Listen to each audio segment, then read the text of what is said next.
तर नमस्कार मित्रांनो, आपण आज पिल्लू जो आज त्याची एक ओळख आहे पिल्लू म्हणून पुष्पराज, तर याच्याविषयी आपण माहिती घेणार आहे. तर आता आपण पुष्पराज विषयी विचारू. तर दादांना म्हणजे आज दादाची जी ओळख आहे ती माझ्यापर्यंत तरी पुष्पराज मुलं आलेली आहे. कुठून नक्की म्हणजे असं खरेदी केलं? माळशिरस भागातून.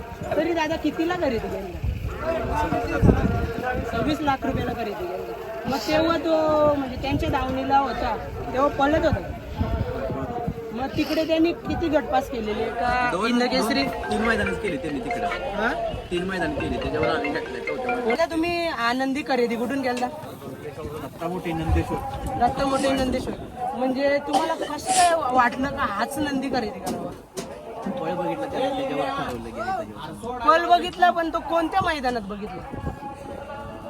मॅडमनी घेतलेलं मैदान करचुडी. तर तिथं तो असं म्हणजे पल बघितला, मग त्याच्यात नक्कीच तो गट पास किंवा सेमी पास नाही तर फायनल काय झालं? त्यानं गटाला टॉपची गाडी मारली. गटाला टॉपची गाडी मारली. म्हणजे मग नंतर त्याच्या पुढच्या सेमीला नंबरात राहिलेलं तिथे. नंबरात राहिले, गुलालात राहिले. तर मग तो जेव्हा म्हणजे तुम्ही घेतला तो कोणाच्या धावणीला होता तेव्हा? दत्ता मोठे. कोणतं गाव? नंदेश्वर. नंदेश्वर.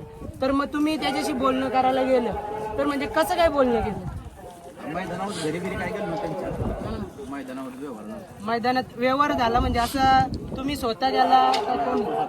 तुम्ही स्वतः गेला म्हणजे नक्की जाऊन काय बोलले तुम्ही? आमची सगळी घरातली सगळी होती. द्यायचं काही असं विचार.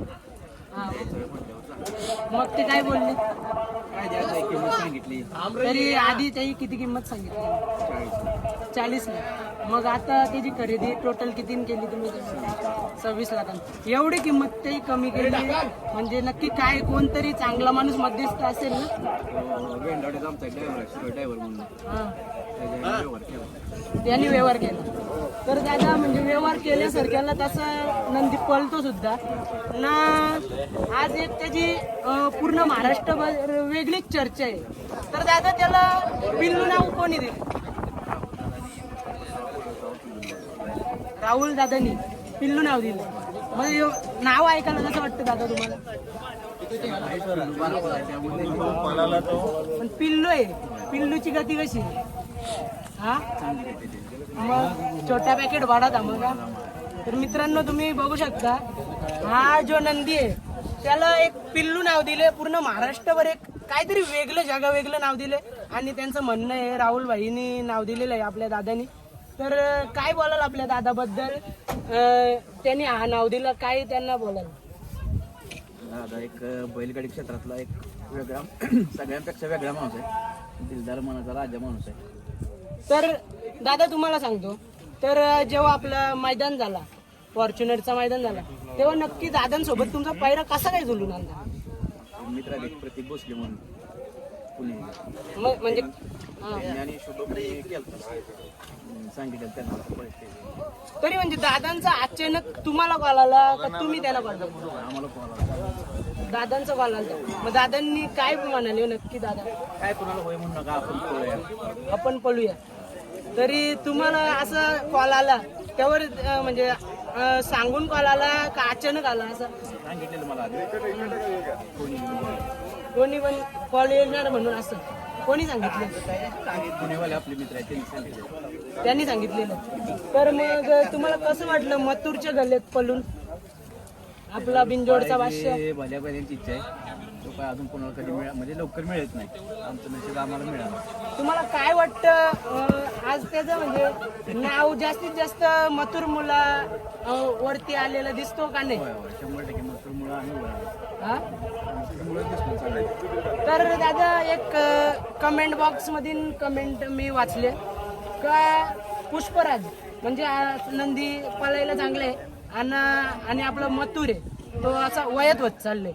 तर याच्या पुढे त्याला पैऱ्यात देणार का नाही तुम्ही? ह्या महिन्याच्या आधीच पळेल जोडीला. या महिन्याच्या आधीच महिना संपायच्या आधी पळेल. आता बरेच म्हणजे अशा कमेंट वाचतो त्याच्यात दिसतो का मथुर सोबत जे पैरे होतात, एखादा गोरगरिबांचा नंदी तो वरती आणतो मथुर, तर त्याला कधी कधी काही लोक पैरे द्यायला नकार देतात.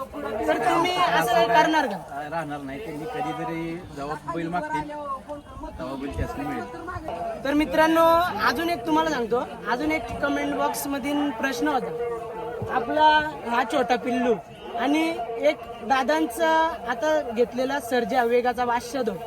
तर कमेंट बॉक्स मधील अशी प्रेक्षकांची इच्छा आहे सर्जासोबत पळताना बघायचं. आजच्या मैदानालाच सर्जन हे एकत्र पाठवलं, पण रान एकदम उराटीच आहे, रान बरळाच आहे. वासरांचं काही इथं म्हणजे एवढं काम नाही, म्हणजे जुळणार नाही, म्हणून आजचा पहिला तो कॅन्सल केला. नाही तर आज गाडी पडणार ती 1001 सर्जा आणि पुष्पराज. म्हणजे काय बोलणं झालं आज पालणार होती, कोणाशी बोलणं म्हणजे सोबत तेच बोलले की आपण पळूया असं काय.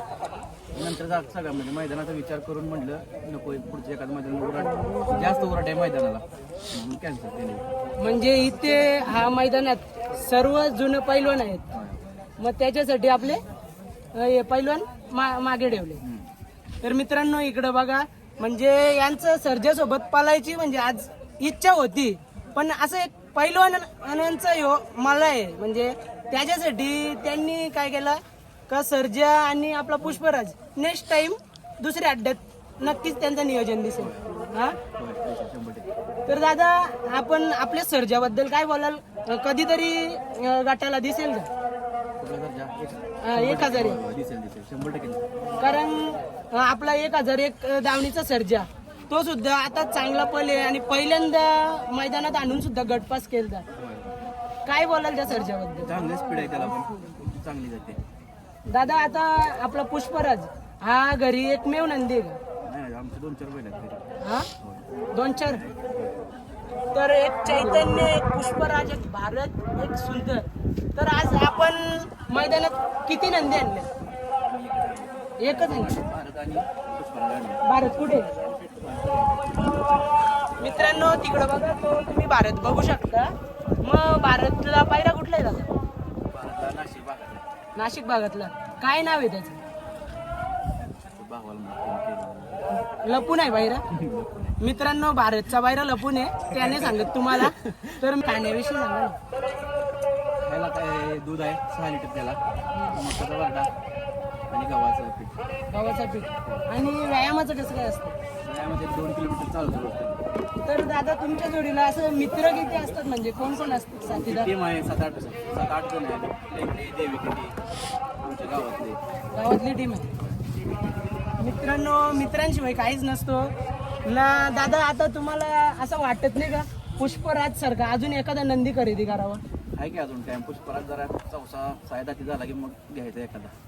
कोणता? कुठला तवा त्या टायमाला कुठला असेल पुष्पराज ते बघून घ्यायला. चला मित्रांनो, आपली वाईट इथंच खतम करू. व्हिडिओ आवडला असेल तर लाईक करा, शेअर करा, सबस्क्राईब करा आणि दादाला हॅलो बोलतो. दादा तुम्हाला पुढच्या वाटचालीस खूप खूप शुभेच्छा. आणि आपली अशी अनोखी मुलाखत असतं आपलं डायरेक्ट रोकटोक काम. चला बाय बाय.